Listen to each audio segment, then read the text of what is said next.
आज 10 मार्च है। अगर आप इसे कैलेंडर के लिहाज से देखेंगे तो आम दिनों की तरह ही है, लेकिन इतिहास के पन्ने पलटकर जब इस दिन को टटोलेंगे तो यह खास दिन निकल कर नजर आएगा।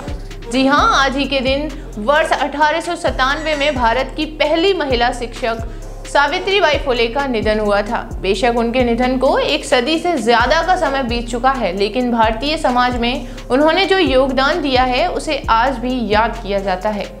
सावित्रीबाई फुले अपने काम की वजह से आज भी लोगों के बीच में जिंदा हैं। सावित्रीबाई फुले ने महिलाओं की समानता के लिए और उन्हें हक दिलाने के लिए जो भी किया है उसे कभी भुलाया नहीं जा सकता। नमस्कार, मेरा नाम निकिता है और आप देख रहे हैं खबर एक्सपर्ट। जी हाँ, जिस महानायिका की आज हम आपसे बात करने जा रहे हैं उनका नाम है सावित्रीबाई फुले।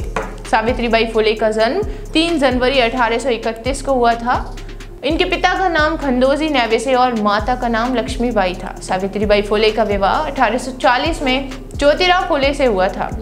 सावित्रीबाई फुले भारत के पहले बालिका विद्यालय की संस्थापिका और पहले स्कूल किसान की संस्थापिका थी। महात्मा ज्योतिराव फुले को महाराष्ट्र और भारत में सामाजिक सुधार आंदोलन में एक सबसे महत्वपूर्ण व्यक्ति के रूप में माना जाता है। इतना ही नहीं, उनको महिलाओं और दलित जातियों को शिक्षित कराने के प्रयासों के लिए भी जाना जाता है। हम आपको बता दें कि ज्योतिराव, जो बाद में ज्योतिबा के नाम से जाने गए, वो सावित्रीबाई के संरक्षक, गुरु और समर्थक भी थे। सावित्रीबाई ने अपने जीवन को एक मिशन की तरह से जिया है, जिसका उद्देश्य था विधवा विवाह करवाना, छुआछूत को मिटाना और महिलाओं की मुक्ति और दलित महिलाओं को शिक्षित बनाना। इतना ही नहीं, वे एक कवित्री भी थी जो मराठी की आदिकारी कवित्री के नाम रूप में जानी जाती हैं। 9 साल की उम्र में ही उनका विवाह हो गया था। जी हाँ, सावित्रीबाई का विवाह बहुत ही छोटी सी उम्र में हो गया था। उनका विवाह महज 9 साल की उम्र में वर्ष 1940 में ज्योतिराव फुले से हो गया था। शादी के बाद वे जल्द ही अपने पति के साथ पुणे आ गई और हालांकि विवाह के समय वह पढ़ी लिखी नहीं थी, लेकिन बाद में पढ़ाई में उनका बहुत मन लगता था। उनके पढ़ने और सीखने की लगन से प्रभावित होकर उनके पति ने उन्हें आगे पढ़ना और लिखना सिखाया। सावित्रीबाई ने अहमदनगर और पुणे में शिक्षक का प्रशिक्षण लिया और एक योग्य शिक्षिका बनी। उन्होंने कई सामाजिक मुश्किलों का भी सामना किया था, जैसे कि जहां आज़ादी के समय तक भारत में पहले महिलाओं की गिनती 2ym दर्जे में हुआ करती थी, जहां आज की तरह उन्हें शिक्षा का अधिकार नहीं था। वहीं अगर बात 18वीं सदी की करें तो उस समय महिलाओं की स्कूल जाना भी पाप समझा जाता था। जी हाँ, ऐसे समय में सावित्रीबाई फुले ने जो कर दिखाया वह कोई साधारण उपलब्धि नहीं थी।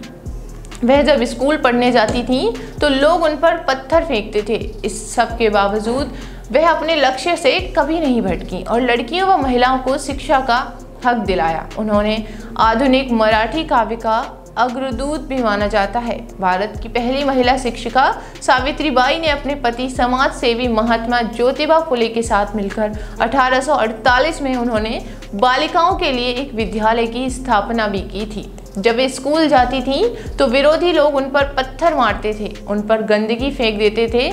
आज से ठीक 191 साल पहले बालिकाओं के लिए जब स्कूल खोलना पाप का काम माना जाता था, तब ऐसे समय में ऐसा होता था ज्योतिबा फुले के साथ। सावित्रीबाई पूरे देश की महानायिका थीं।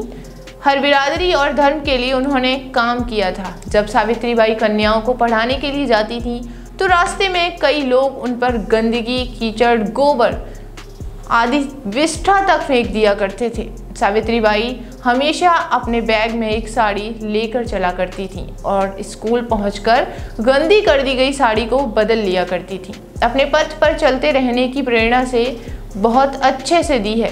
सत्यशोधक समाज की स्थापना कब और किसने की? सावित्रीबाई फुले और ज्योतिबा फुले ने 24 सितंबर 1873 को सत्यशोधक समाज की स्थापना की थी। उन्होंने विधवा विवाह की परंपरा भी शुरू की और इस संस्था के द्वारा पहला विधवा पुनर्विवाह 25 दिसंबर 1873 को कराया गया। जी हाँ, इतना ही नहीं, 28 नवंबर 1890 को बीमारी के चलते ज्योतिबा फुले की मृत्यु हो गई थी। ज्योतिबा के निधन के बाद सत्यशोधक समाज की स्थापना की जिम्मेदारी सावित्रीबाई फुले पर आ गई थी। उन्होंने जिम्मेदारी से इसका संचालन किया। आज के लिए बस इतना ही। नई खबर के लिए देखते रहिए खबर एक्सपर्ट। चैनल को सब्सक्राइब करें। धन्यवाद।